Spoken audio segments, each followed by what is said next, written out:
ഫെബ്രുവരി 27 വ്യാകുല മാതാവിൻ്റെ വിശുദ്ധ ഗബ്രിയേൽ. വിശുദ്ധ ഗബ്രിയേലിൻ്റെ മാമോദീസ പേര് ഫ്രാൻസിസ് എന്നാണ്. ഇറ്റലിയിലെ ലോകപ്രശസ്തമായ അസീസിയിൽ 1538 ജനിച്ചു. പിതാവ് സാന്തേ പോസെന്തി സ്പോളോറ്റയിലെ ഒരു അഭിഭാഷകനായിരുന്നു. സാന്തോ പൊസേന്തിയുടെയും ആഗ്നസിൻ്റെയും 13 മക്കളിൽ 11ാമയായി ജനിച്ച ഫ്രാൻസിസിനെ മാമോദീസ മുക്കിയത് 657 വർഷങ്ങൾക്ക് മുമ്പ് ഫ്രാൻസിസ് അസീസി എന്ന മഹാവിശുദ്ധനെ മാമോദീസ മുക്കിയ അതേ മാമോദീസ തൊട്ടിയിൽ തന്നെയായിരുന്നു. പിതാവ് സാന്തോ പൊസേന്തി കുറെ കാലം അസീസിയയിലെ ഗവർണറായിരുന്നു. അദ്ദേഹം എല്ലാ ദിവസവും രാവിലെ എണീറ്റ് കുറേ സമയം പ്രാർത്ഥനയ്ക്കും വായനയ്ക്കും സമയം കണ്ടെത്തിയതിനു ശേഷം ദിവ്യബലിയിൽ സംബന്ധിക്കുക പതിവായിരുന്നു. അതുപോലെ ഓരോ അദ്ദേഹം ദിവസം അവസാനിപ്പിക്കുന്നത് പരിശുദ്ധ കുർബാനയുടെ മുമ്പിൽ പ്രാർത്ഥിച്ചുകൊണ്ടായിരുന്നു. മാതാവ് ആഗ്നസ് അതിവിശിഷ്ട ഗുണങ്ങളുള്ള ഒരു നല്ല സ്ത്രീയായിരുന്നു. ഫ്രാൻസിസിൻ്റെ 4ാമത്തെ വയസ്സിൽ മാതാവ് മരണപ്പെട്ടു. ഫ്രാൻസിസിൻ്റെ ബാല്യകാലം കുസൃതികളും കുരുത്തക്കേടുകളും നിറഞ്ഞതായിരുന്നു. സുഹൃത്തുക്കളോടൊപ്പം കളിച്ചും കുളിച്ചും അവൻ സുഖലോലഭനായി കഴിഞ്ഞു. ഭംഗിയേറിയ വസ്ത്രങ്ങൾ ധരിച്ച് നടക്കുന്നതിനും ആരെയും രസിപ്പിക്കുന്ന വിധം സംസാരിക്കുന്നതിനും അവൻ മിടുക്ക് കാണിച്ചിരുന്നു. ഫ്രാൻസിസിൻ്റെ ഈ പ്രകൃതം തിരക്കേറിയ ജീവിതം നയിച്ചിരുന്ന പിതാവിനെ ഉത്കണ്ഠകുലനാക്കി.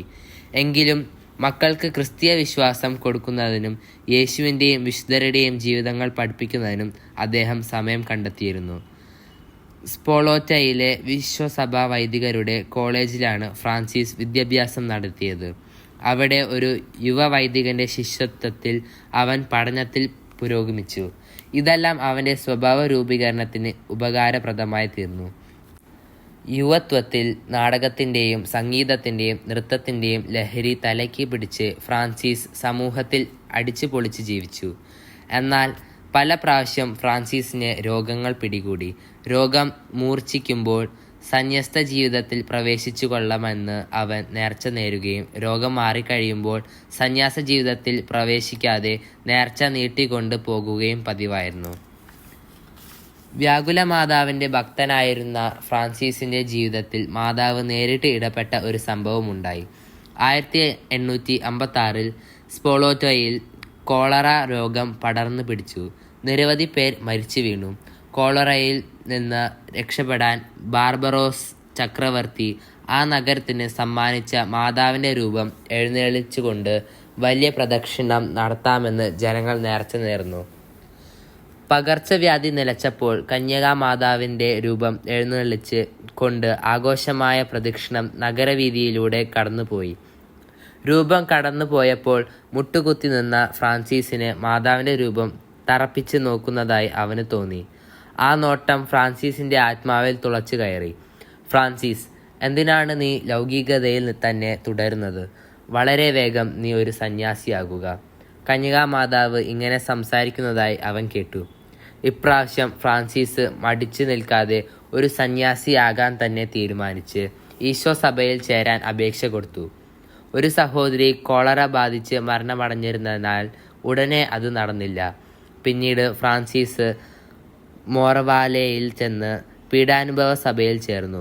പീഡാനുഭവ സഭയിൽ കൂടുതൽ തപശ്ചര്യകൾ ആവശ്യമായിരുന്നു. പീഡാനുഭവ സഭയിൽ ചേർന്ന ഫ്രാൻസിസിൻ്റെ പേര് വ്യാകുല മാതാവിൻ്റെ ഗബ്രിയേൽ എന്നായി.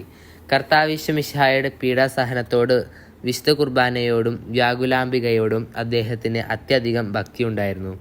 പീഡാനുഭവ സഭയിൽ അദ്ദേഹം മാതൃകാപരമായി ജീവിച്ചു.